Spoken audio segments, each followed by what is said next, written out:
سحری میں کھجلا پھینی تو شوق سے کھاتے ہیں۔ کیا آپ کو پتہ ہے اس کو کھانے سے کیا فائدہ ہوتا ہے؟ کھجلا پھینی کھائے بغیر تو سحری مکمل ہی نہیں ہوتی ہے۔ رمضان میں کھجلا پھینی کھانے کا ایک الگ ہی مزہ ہوتا ہے۔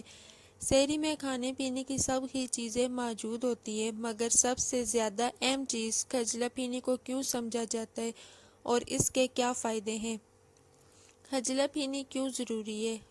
روزہ ایک ایسی عبادت ہے جس میں خلوص نیت کے ساتھ آپ کو خدا کی بارگاہ میں کم و بیش 9 سے 11 گھنٹے کا سفر بغیر کچھ کھائے پیے گزارنا ہوتا ہے۔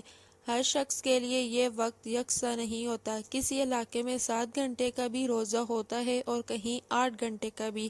ایسے میں پورا دن خدا کی دیگر عبادات اور روزمرہ گھریلو زندگی کے کام کاج کو جاری رکھنے کے لیے جسم کو طاقت کی ضرورت ہوتی ہے، جو کہ کھجلا پھینی میں کثیر مقدار میں پائی جاتی ہے۔ اس لیے کھجلا پھینی کا سحری میں کھانا بہت ضروری مانا جاتا ہے۔ فائدے: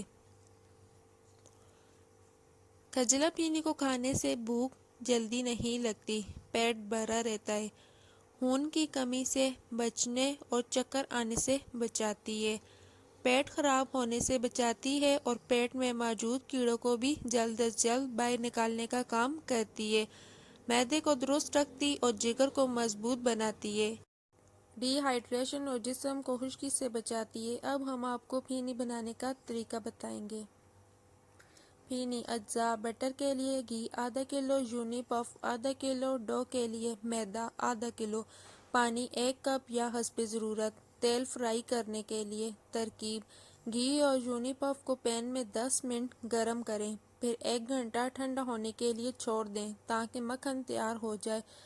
اگر مکھن سخت ہو جائے تو تھوڑا آئل ڈال کر مکھن کو نرم کر لیں۔ ڈو کے لیے میدے میں 1 کپ پانی ڈال کر ڈو گوندھ لیں، پانی کم یا زیادہ استعمال کیا جا سکتا ہے، بس ڈو کو نرم ہونا چاہیے۔